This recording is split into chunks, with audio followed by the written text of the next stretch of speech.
Section 1. You will hear a conversation between a man and a receptionist on the subject of joining a surgery. First, you have some time to look at questions 1 to 5.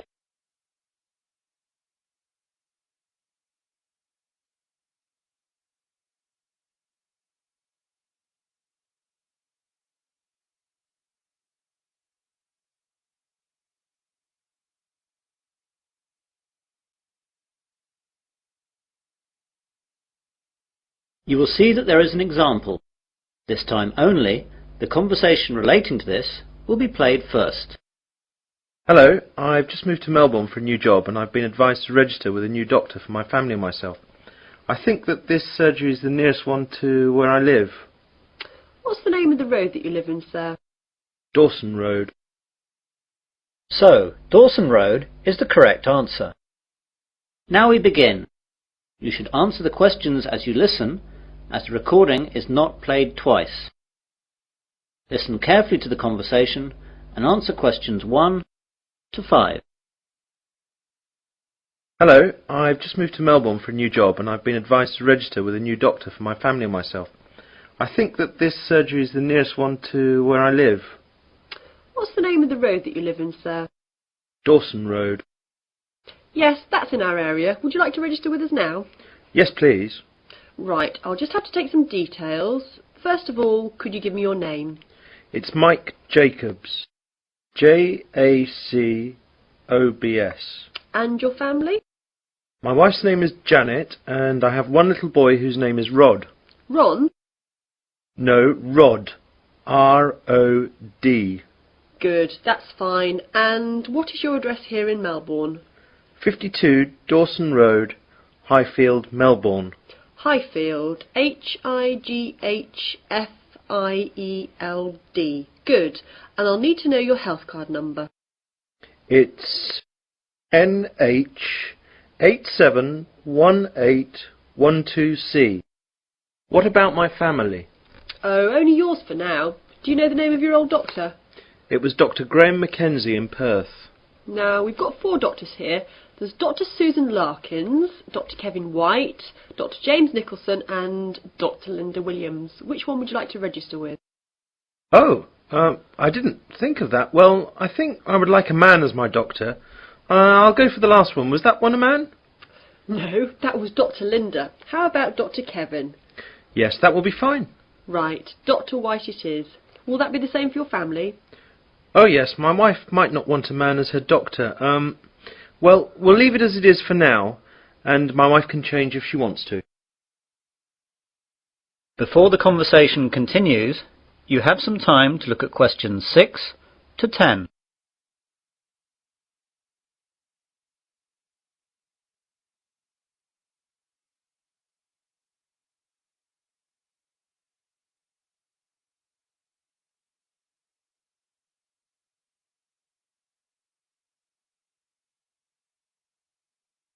Now listen carefully and answer questions 6 to 10.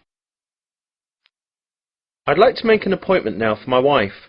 She wants to come in at the end of the week. How about this Friday morning? That's Friday the 21st. I don't think she can make the morning. Any openings in the afternoon? There are appointments available at 2, 2:30 and 3:30. We'll take the first one, please. OK, that's done. Oh, and what shall my wife do if she wants to switch doctor? She can just give us a call here. Do you want to take the number down? Yes, please. It's 72539829. Can you give me your name, please? My name's Angela, but there are 2 other girls who might be on duty as well. Their names are Elizabeth and Rachel, but it doesn't matter who's on duty. Anyone can take care of it. Now, what do we do if we need to call out a doctor during the night? We've got a rotation system with the doctors in the area. There's a mobile number you can call and that'll get through to the doctor who's on duty. What's that number? It's 0506 759 3856. Got that. I didn't ask about any charges. Like all Australia, prescriptions have to be paid for at the chemist at the prevailing rate. Some things like vaccinations for travel and insurance report we make a standard charge for, and I can give you a price list for those. Consultations, though, are under the National Health Service, so they'll be free. Great. Well, that's all. Thanks and goodbye. Goodbye. That is the end of section 1. You will now have half a minute to check your answers.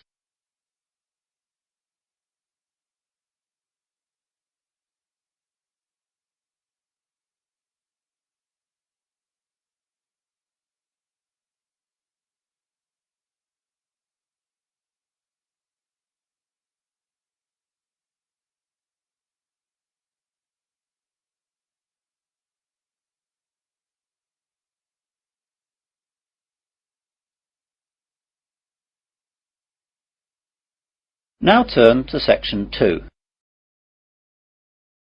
Section 2. You will hear a man giving a guide talk to new students at a university library. First you have some time to look at questions 11 to 16.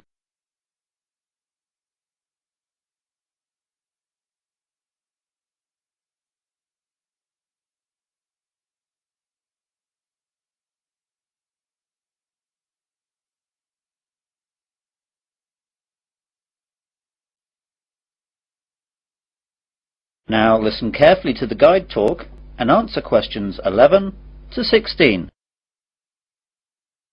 Good morning, everyone. I'd like to welcome you all to Wesley University Library. This is a 20-minute tour around the library to show you all the facilities and all you'll need to know to start off your life here as a student at the university. What I'll start by doing is telling you about what you need to do to join the library. Then I'll briefly tell you about our facilities, and then I'll guide you quickly round and show you everything. So, to join the library, you need to go to the reception between the hours of 9 AM and 5 PM.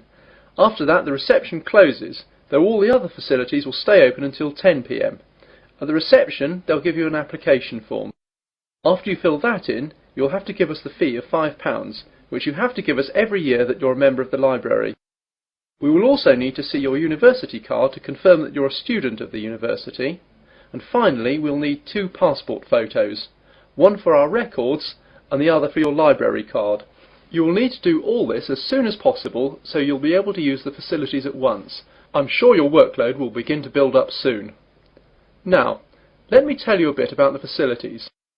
The library opens daily from 8 AM to 10 PM, though, as I told you earlier, the reception operates only between the hours of 9 AM and 5 PM. Although this is extended to 6:30 PM on Fridays to give students more time to organise their book requirements for the weekend. The reception is closed on Sundays. Undergraduate students are permitted to take out 4 books at any one time, and each book may be borrowed for a period of 2 weeks. Postgraduates may borrow 6 books at a time. Borrowing time can be extended by a period of 1 week per book if the student comes into the library in person with the book in question, so it can be re-stamped. We do not renew book borrowing over the phone. If you are late in returning any book, then you will be charged a fine of £2 for every week that you are late. You won't be able to take out any other books until this fine is paid. This is not a method of earning money for the library, but merely what we have to do to ensure that all students have access to all the books that they will need. You now have some time to look at questions 17 to 20.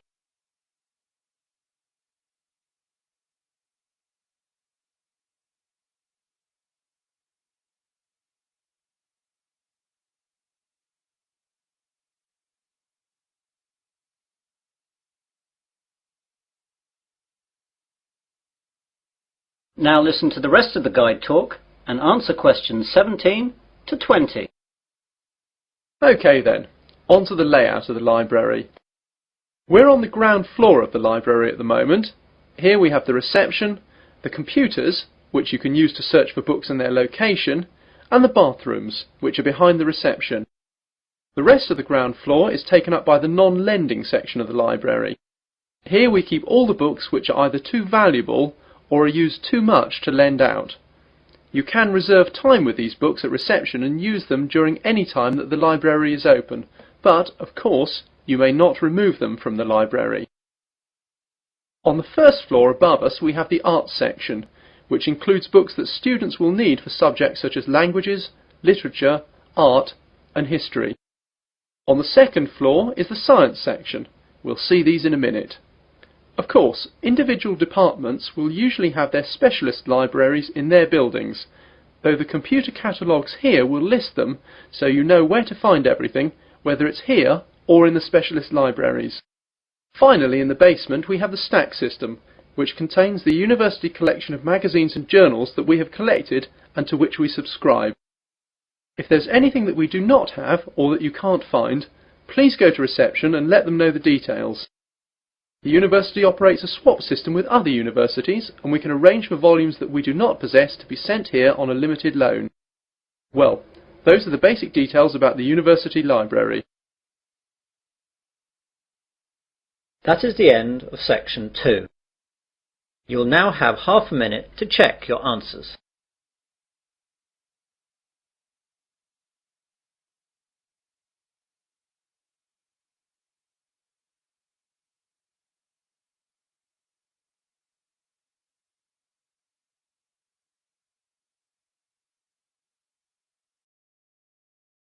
Section 3.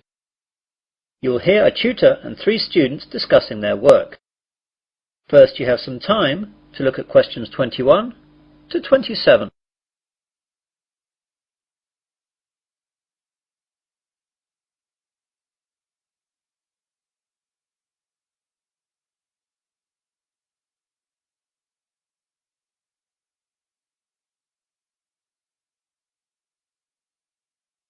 Now listen carefully and answer questions 21 to 27.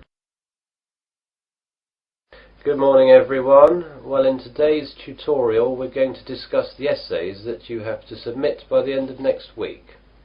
Some of you will have already started them, which is good, and if you haven't, well that's okay, but you'll have to get a move on. So, let's begin with you, Simon. What's happening with you?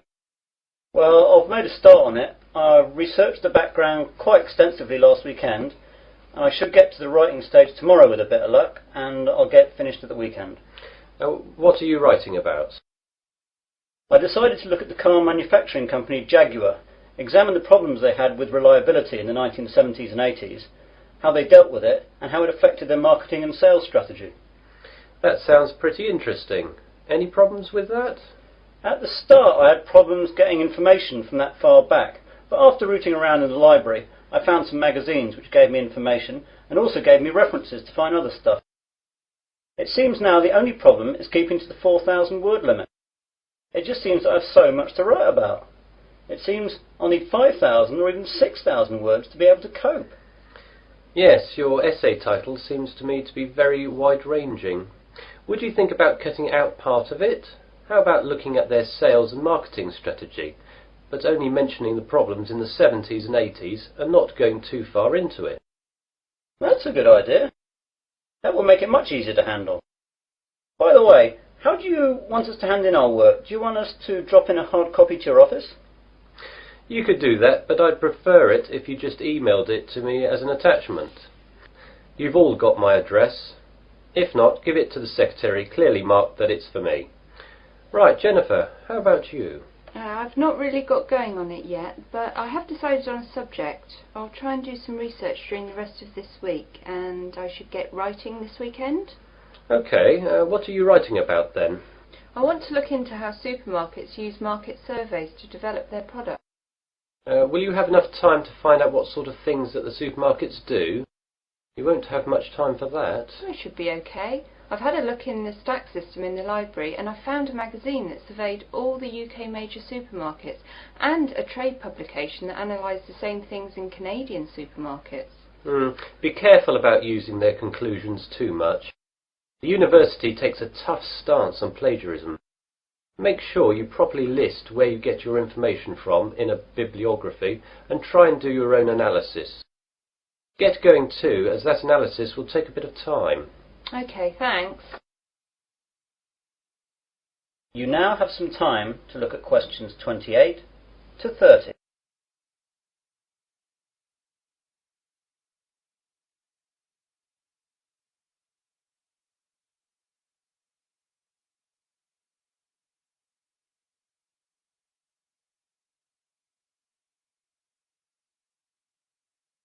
Now listen to the rest of the discussion and answer questions 28 to 30.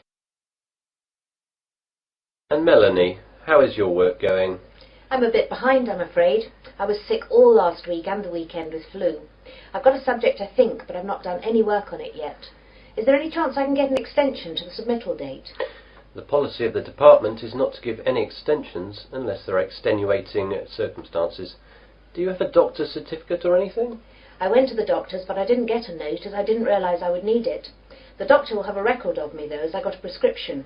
I'll go back and get one. Yes, do. If you get one, then there shouldn't be a problem getting an extension.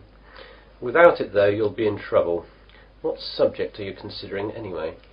I thought I'd do an overview of the UK mortgage interest rates and their effect on housing sales trends over the last 10 years.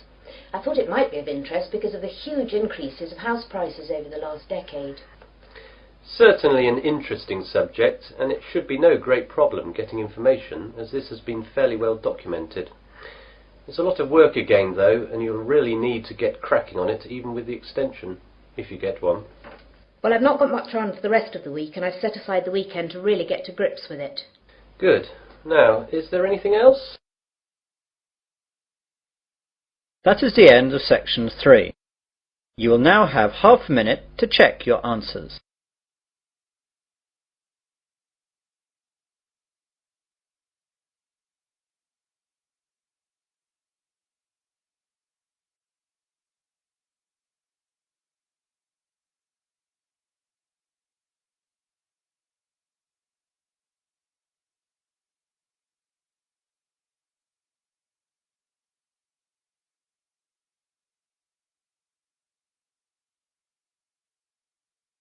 Now turn to section 4.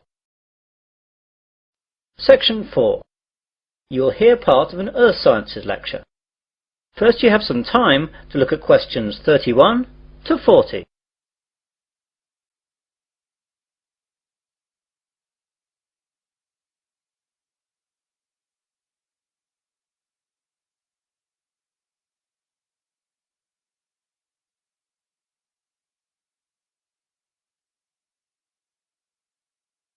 Now listen carefully and answer questions 31 to 40. Good afternoon and welcome to this Earth Sciences lecture. Today we're going to look at tidal waves, or more correctly, tsunami. Deep below the ocean's surface, tectonic plates collide, and every once in a while these forces produce an earthquake. The energy of such submarine earthquakes can produce tidal waves which radiate out in all directions from the epicenter of the quake, moving at speeds of up to 500 miles per hour. When these waves reach shore, they can cause enormous destruction and loss of life. Tidal waves are actually misnamed. They are not caused by tides. A more accurate word for them is the Japanese name tsunami, which means harbour wave. They are also sometimes called seismic sea waves, since they can be caused by seismic disturbances such as submarine quakes. However, that name is not really accurate either, since tsunami can also be caused by landslides, volcanic eruptions, nuclear explosions, and even impacts of objects from outer space, such as meteorites, asteroids, and comets. Earthquakes, though, are the largest cause of tsunami. Tectonic plates cover the world's surface, and their movement can be detected anywhere in the world. Some areas of the world are more prone to greater movement, and it is in these places that the largest waves can occur. Large vertical movements of the Earth's crust occur at plate boundaries, which are known as faults.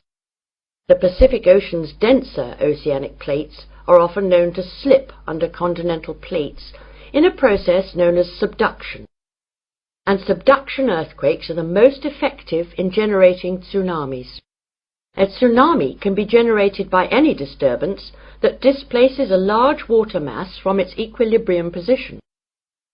In the case of earthquake-generated tsunamis, the water column is disturbed by the uplift or subsidence of the sea floor. Submarine landslides, which often accompany large earthquakes, as well as collapses of volcanic edifices, can also disturb the overlying water column as sediment and rocks slump down and are redistributed across the sea floor. Violent submarine volcanic eruptions can create an impulsive force that uplifts the water column and generates a tsunami.